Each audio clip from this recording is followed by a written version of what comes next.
Good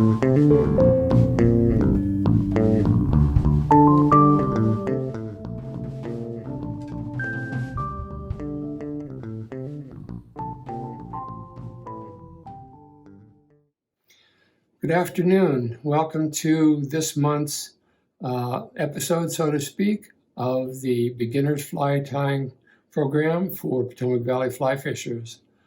Today we're going to be learning another new pattern, and that is a pattern that will imitate one of the phases in the life cycle of a caddisfly. And this particular pattern is the Sanchez caddis larvae. Now, before we start tying, I'd like to talk a little bit about caddisflies. The caddisflies are one of the major food forms which fish like, particularly trout. And caddisflies hatch at various times of the year, but this particular caddisfly hatches in October. And that is the reason that I chose this pattern, because it imitates very closely the October caddis larvae. Now, you might ask, what is a larvae? Well, a larvae is one of the four stages in the life cycle of a caddisfly. And so these caddisflies are one of the major forms of trout food, particularly in the fall, from September through November.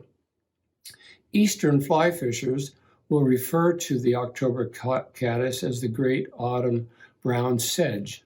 Now, sedge is really synonymous with saying caddisfly. Gary LaFontaine, who is one of my fly tying idols, rated the October caddis as one of the most prolific forms of the caddisfly, and particularly for those trout, such as the larger trout, that are sort of putting on some weight in the fall, and they simply gorge these flies as they are hatching. So I'd like to review for a minute the life cycle of the caddisfly. So a female caddisfly, after she's been inseminated by the male, will deposit her eggs on the stream, and the eggs, of course, settle to the bottom. Sometime later, depending upon what time of the year the caddis is hatching, the eggs mature into larvae. And so the pattern that we're going to be tying today is this second stage in the life cycle. Now, the October caddis begins this larva stage as a case dweller. That means it surrounds itself with either wood fibers or very tiny pieces of gravel. In August, the larvae will abandon its case and move into the sections of the fast water for the next stage, which is called pupation. And then at that point, some of them will again form a case. Generally, it's a stone case for preparation to the last final stage in which they mature into an adult and hatch on the surface of the water. So we're going to be replicating the second stage, the larva stage, and a particular pattern that I have chosen is the Sanchez caddis larva. And I'm showing here the issue of Fly Tyer magazine, which gave me the idea to use this pattern. The upper panel would be a picture of the actual larva itself, and the lower is the replication of that in the form of a fly, again imitating the larval stage of the caddisfly. So one of the next things we're going to do to move on today is I will begin to describe the materials that we're going to use, and then we'll get right into doing the actual instruction. All right, we're going to start today's session, and in doing so, I'm going to talk a little bit about the materials that we will be using. The hook that I've chosen is a size 10 streamer hook. This one is made by the Saber Fly Hook Company. We will be using copper wire to segment the fly. We'll be using lead wire, and this is 0.015 in terms of its diameter. This will provide some weight to the fly. The dubbing which I've chosen is Australian possum, and I have sort of doctored that up a little bit by adding some of my own dubbing in order to enhance the orange color. We are also using 1 millimeter fly foam, again sold by the Fly Shack. And while I'm pulling these things out, I did want to mention to you all that I've been buying materials for this class from the Fly Shack. They're very accommodating. I generally get the material within 2 or 3 days after order. You can order online. So I would urge you, not that I'm trying to be an agent for the Fly Shack, but just passing on some information that they've been very helpful to us in teaching this course. And so you might find that to be a good vendor for your own materials. Again, just go on the internet and look up the Fly Shack. This dubbing, which I'm going to be using, is a brown dubbing, but it has both Antron fibers and an UV enhancing type of material in it, which is going to give the thorax of this larvae a little bit more of a sparkly. And you may recall that these aquatic insects actually take oxygen out of the water into their gills, and that allows them to float to the surface. And in doing so, they tend to glisten. So the antron that's in many of the nymphs that we tie, or the larvae, is basically imitating that glistening characteristic that the larva has taken in through its gills, and it uses it to rise into the surface. I will also be using Indian hen saddle hackle for the hackling that's going to be around the collar of the fly. So there's one other material, well, actually there's two other materials I'm going to be using. This is some poly yarn type of material that you'll see me put in for the tail on this larva, and the backing that's over the abdomen of the fly is actually just a piece of thin, almost cellophane type material, but it has a glistening, and it's a plastic type of material. This is what people generally wrap packages in, so don't go out and buy this when you can basically probably get it in a dime store or in some of your Christmas gifts, so to speak. So now that I've gone over these materials, I'd like to start to tie the fly. The first thing I'm going to do, of course, is to pinch down the barb on the hook, which we always do in tying our flies, and then I'll put it into the vise.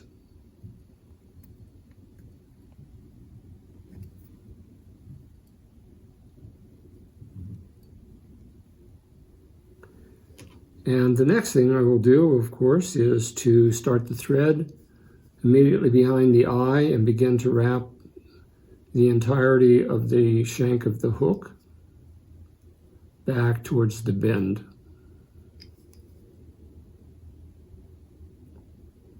I'm stopping just about above the barb on the hook, clipping off the excess thread.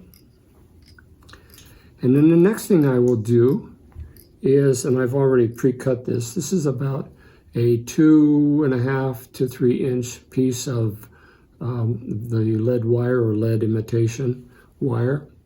And beginning right about where the thread is now hanging, I'll begin to wrap the lead wire around the shank of the hook, moving forward until I get just about possibly an eighth to a quarter of an inch behind the eye of the hook. Now, as I've shown you in some other classes that I've been teaching, when you're putting lead wire onto the hook, you can so-called helicopter it, or if you have a good pair of wire snips, I found that to be much quicker and it's a little bit cleaner. So I will pinch that off both or cut it off both at the front and at the rear. And now I have the lead in place. So I'm going to put sort of a thread dam immediately behind the lead wire to keep it from moving back any further onto the shank of the hook. And just for assurance then, I'm also going to make wraps through the lead, stopping immediately in front, and then returning the thread wraps back over the lead till I get to the point just beyond the end of the wire, lead wire, where I had started to begin with. Now the next thing we want to do is put in what simulates the tail of this larvae. So I'm going to take a small amount of this material that I had shown you before in this package. And we really don't need very much of it. So I'm going to clip the ends off of that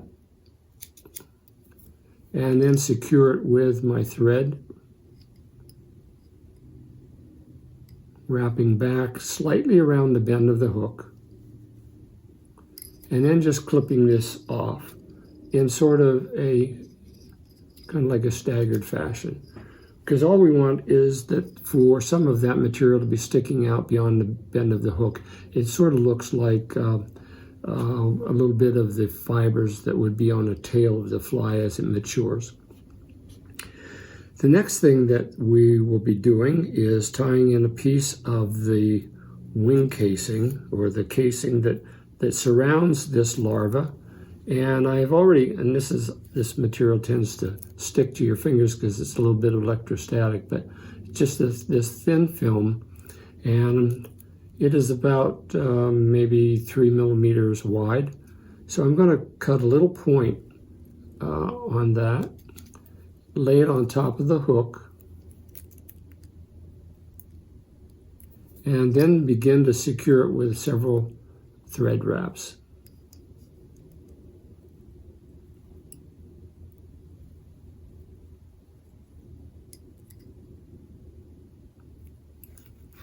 Okay, that looks pretty good to me.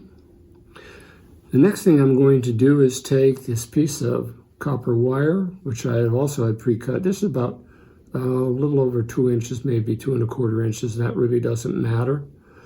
And I'm going to hold this right on top. I will advance the thread first, just slightly forward of where the lead wraps lay. And I'm going to tie in this copper wire right on top. But as I'm wrapping it back, you notice I am pulling the copper wire more towards the camera or towards the side of the fly opposite where I am. Okay, I now have that tied in at the best place for segmenting the fly in one of the next steps. The next thing I want to do is apply some of the dubbing that's going to comprise the body. So I'm going to be putting this on the thread, of course, and I probably mentioned this in previous classes, that when you're wrapping dubbing onto the thread, you want to be wrapping it counterclockwise on the thread. In that way, it does not unravel as you're wrapping it. So I will be applying some of this dubbing, and as I mentioned before, what I have done prior to the class, so to speak, is I took some of the material that came in the package from Hookshank, which is labeled as rusty orange, and indeed it is rusty because it looks like it has some brown material into the orange. So I had added a little bit of more orange from my own collection of dubbing to sort of lighten it up. I wanted to have more orange showing than the brown or the rust part. So I'm next going to apply some of this to the thread, and I'll probably do this in 2 stages. So I just wet my fingers a little bit and wrap it on, wrapping in a counterclockwise direction, sliding this up the thread, applying a little bit more, and a little bit more at this point. Now the fact that there's both brown and orange in here is going to, the orange is still going to show through, but it's going to provide more of a natural type of coloration to this, because these larvae are not just pure orange, they're sort of mottled in terms of color. So I now slide the dubbing up the thread and begin to wrap. And notice that where I've started that, just slightly at the bend of the hook. If I were to show you the photo of the model fly, you'll see that the abdomen extends almost to around the beginning of the rounding of the bend of the hook. So I'll wrap this forward, making the first layer, stopping about 1/3 of the way behind the eye of the hook. Now I'm going to apply a little bit more of this to build up the body a little bit further.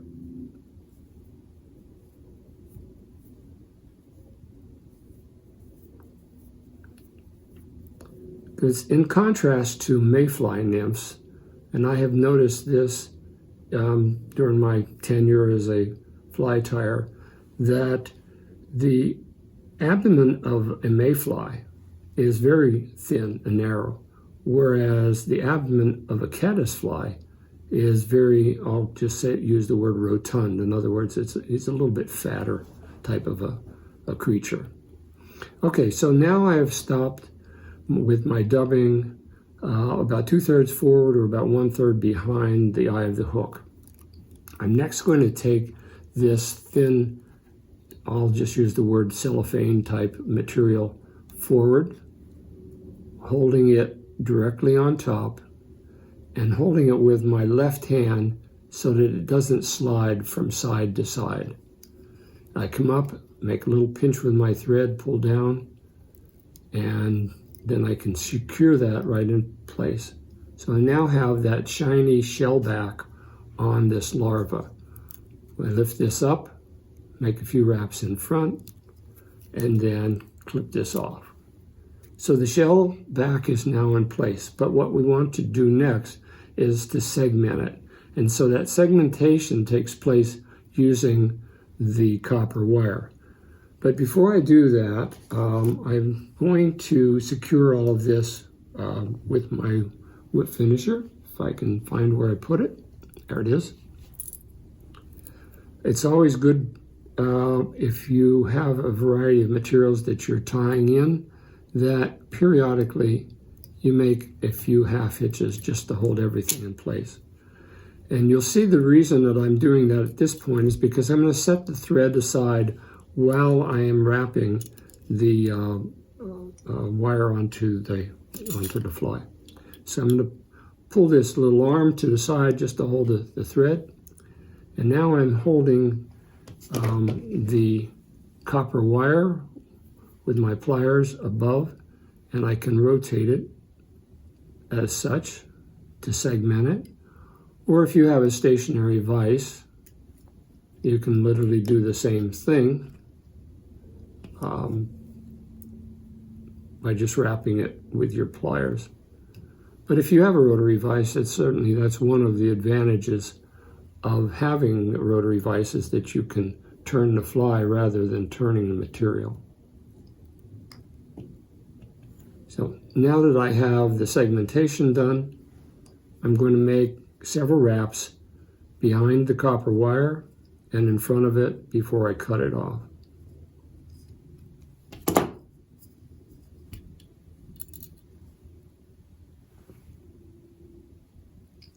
And again, using the wire cutters, I can clip that right off, oops, and cut my thread. But this is going to happen to all fly tires, but it's not a problem because I can just start my thread again and pick up right where I left off. So another reason why that half hitch that I put in, or 2 half hitches that I put in, helps because it kept my thread from unraveling. Okay. Now the next part of this fly is to put in the wing case. Now the wing case includes a piece of thin 1 millimeter black foam, and you can use another color foam if you want, such as brown or something dark, but the wing case in most of these insects is a dark type of material. So the first thing I'm going to do is cut a point to this piece of foam, lay it immediately on top of the shank of the hook. I'm pushing down with my thumb just slightly behind where the thread is. I'm holding it with my left hand, tying it in place, making some wraps forward. And then I'm going to make some wraps backward because if you were to look at, or if we were to look at that picture again of the fly, the wing casing goes back almost half the length of the shank of the hook. So I'm pointing out some features to the tying of this that I don't normally point out in some of the previous classes, because as I have learned in tying this particular fly for this class, in order to get a true representation of this larvae, it's very important that you have everything spaced appropriately. Otherwise, it looks like it doesn't quite look right, to make a long story short. So note that I have tied that foam in, and I have stopped just slightly in front of the halfway point of the abdomen of the fly. So now that I have that piece of foam in place, the next thing I'm going to do is tie in the feather that we're going to use. And this is this feather, as I mentioned before, is part of an Indian hen saddle. This type of material is really not that expensive. In fact, this particular packet of this Indian hackle at the time that it was purchased was $4, and there are enough hackles in there to tie over 100 flies. So it's really a good investment. Most of the nymphs that I have tied use this type of variegated saddle hackle because it has light and dark coloration in it. It looks a little bit segmented, so that the hackle of the fly is not just one constant color. It's light and dark, etc. So I'd urge you to buy a couple hen saddles patches, because they'll come in handy no matter what type of nymph you're tying. The first thing I'm going to do with this particular hackle is strip off all of the fuzzy material so that I'm down to the bare shank or stem of the fly. And I'm going to trim that off for right now to get rid of that material. The next thing I will do is pull back several of the fibers at the very butt end or the bottom of this hackle, like that. And I will clip those off with my scissors. I'll show you this once I get them cut.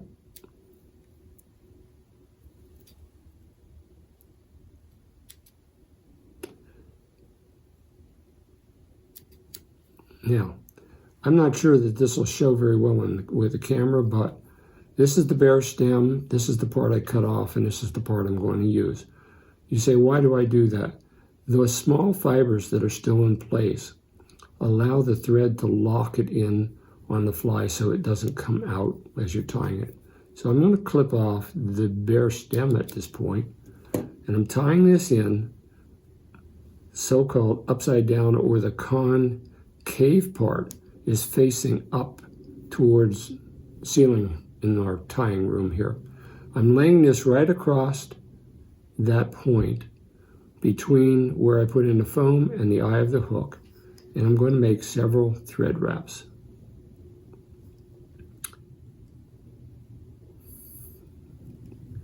There's a little bit of this stem that's still sticking out. I'm clipping that off. And now I'm going to make another set of wraps back to where the foam was. So I now have the wing case as well as the hackling for that imitates the legs of this little larva in place. Next thing I will do is take some of this darker dubbing, and the so-called recipe for this. You can either use black or you can use a dark brown, something like that, because if I were to refer again to the photo, which I will, you can see that the head of this larva is almost black, but then there's a number of brown innervations in here, and of course then the lighter colored. In this one in particular, this is a yellow version of the orange caddis that's showing the abdomen. Okay. Now I'm going to dub the thread again, as I was about to say, and build up what will constitute the thorax of the fly. Now I'm not putting this on as dense as I did the abdomen, so it's just enough wrapping on the thread to get it to adhere to the thread.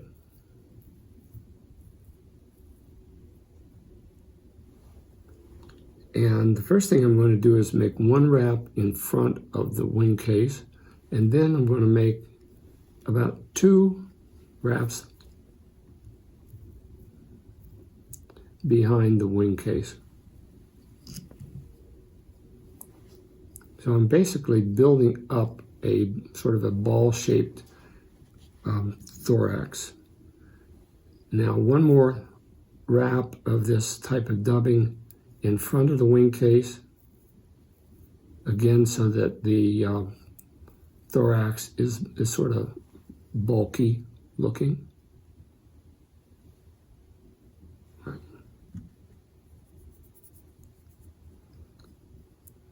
Now the next thing I will be doing is advancing my thread back slightly in front of the wing case, stopping right about there. And I will show you very shortly why I did that. The next thing we want to do, or that we're going to do, is attach the hackle pliers to the tip of the hackle feather and begin to wrap this around the shank of the hook. And each time I wrap it, I'm using moistened fingers to pull the fibers back. Make one turn, a second turn, and a third turn. Now my thread is already in place in order to secure this piece of this hackle that I've turned around the shank of the hook. So I'm making a couple wraps to secure that in place, and then I can clip off without clipping my thread, clip that off. So now the hackle is in place. I've secured it at this end, but I'm going to make a few wraps here before I start to proceed any further, just to secure that. All right, now the next thing that I will be doing is trying to draw down those hackle fibers so that they are sticking to the underside of this larva, and not to be sticking up as it would be in a traditional wet fly type of configuration where you have hackling that surrounds the whole hook. So again, I'm going to moisten my fingers and pull down and to the rear these fibers and hold them in place, and then bring the wing casing or this foam material forward. Now, about halfway between where I have the thread hanging and the eye of the hook, I'm going to make a very small segmentation. I do that by bringing the thread up over the wing case, pulling down. Okay. Then I can advance the thread right to the front of the hook, so it's immediately beyond the eye. I pull down this wing case again by holding back some of those fibers, and make a second tie off there. Now, I will admit that this is a challenging type of fly. For some, it's going to be challenging for some of you because we have not tied many flies this small that are this complex. But everybody has done very well in the classes that preceded this. And so I thought it not only would be a challenge, but it would give you a new fly in your fly tying arsenal. And particularly at this time of year, I noticed today from the Maryland State that they have started to stock trout in some of the lakes. And that's probably because the lakes may be relatively full with water, but the streams aren't yet. And so the fall stocking of the streams hasn't started, but the lakes have. I would urge you to try this if you're going to be fishing one of the lakes, using it in a 2-fly combination. And we'll talk about that just at the end of the presentation today. So I'm making several wraps around the eye of the hook before I finish it off. And I'm going to use my half-hitch tool rather than a wood finisher to finish the fly with several half hitches. And I can now trim off the thread, trim off the end of the foam, and then I'm going to just clean up the fly a little bit by getting rid of some of these fibers that are not facing to the rear but facing more forward. So it's now looking pretty good. The last thing I will be doing is rather than putting on just regular head cement, this is a tip that somebody had given me some years ago. You can go to a cosmetic store or even to a so-called dollar store or something like that, and pick up some nail polish, which is basically the same thing that's in many of our head cements. And this particular one has some metal flakes in it, and I like this, and I've used this for a number of times on some of the heads of flies. So I want the head of this fly to glisten, and since it is a dark piece of foam, we want to give it a little bit of iridescent. And so this particular so-called fingernail polish has two effects. It's basically finishing off the fly, but it's also giving some sparkle to that case. And so I just put a little bit of touches of that onto the fly, and that'll be dry in no time. And now we have a finished October caddis larva.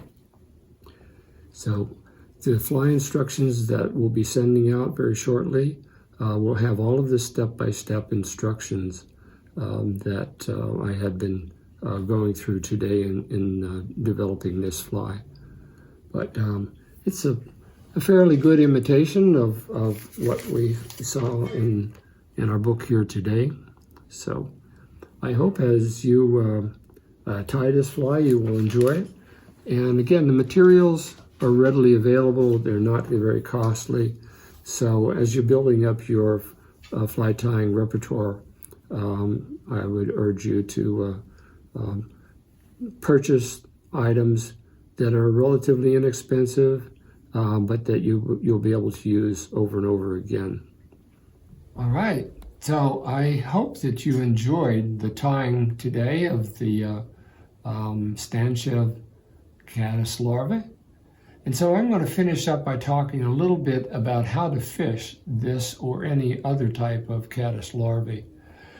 I prefer, as I may have mentioned in previous sessions, when I'm fishing for trout, I really do like a two-fly combination. So if I were fishing this particular pattern, it would be my, it would not be my point, but it would be my dropper pattern. So this caddis larva would be the dropper, and something like an elk-haired caddis, which we haven't learned about, but is sort of one of the staples of many fly fishers' fly boxes, the elk-haired caddis. And for that fly, the mature caddis would be the elk-haired caddis, and this, of course, is the immature form that would be rising to the surface or maturing into the adult.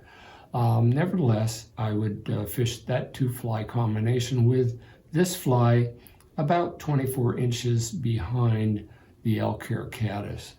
And of course, rather than a light-colored elk-hair, I would choose a darker one that more closely resembles the caddis at this time of year. And even to have some orange in that elk-haired caddis would help, because if it's going to be the mature form of the orange caddis, fall caddis, the adult is going to have some of that orange color also. Now, how to fish it? Swinging your fly, so to speak, if you are familiar with that technique, you're basically letting the current swing the fly. So you're casting, let's say, across or upstream, and letting the fly float down, the combination float down, and of course the larva is going to be swinging. Then once it gets to the end of the fly line, it's going to swing into the current and emulate the fly as it's rising to the surface. And at this point, it would be good to actually twitch your rod tip. And one of the other famous fly tyer, fly fishers that's well known is Gary Borger. And Gary Borger features in some of his videos this twitching. By twitching the tip of your fly rod, you're basically imparting a lot of motion to this fly. So this fly is going to be not only crossing the current or beginning to rise, but it's going to be jerking sort of movements that looks like an emerging bug that's actually trying to rise to the surface. So next time you're fishing in a stream where you've got a moderate current, try twitching the end of your fly rod to imitate more what the insect is trying to do as it's rising in the current. Now, you might be asking a question such, why are we fishing a larva pattern? Aren't they in cases hiding among the rocks? Well, it is true that many of them will be hiding in their cases among the rocks, but the larvae routinely drift free as they're maturing and as they're upgrading to building cases to the pupa stage.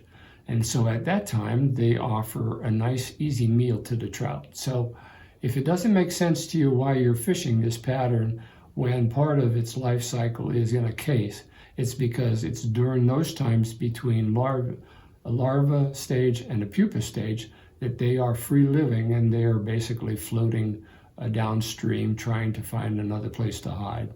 So I hope a little bit of that sort of entomology has helped. I hope that a little bit of the tips that I've been giving on how to fish this is going to make your trip next time more successful and more fun out on the stream. I wish you all best.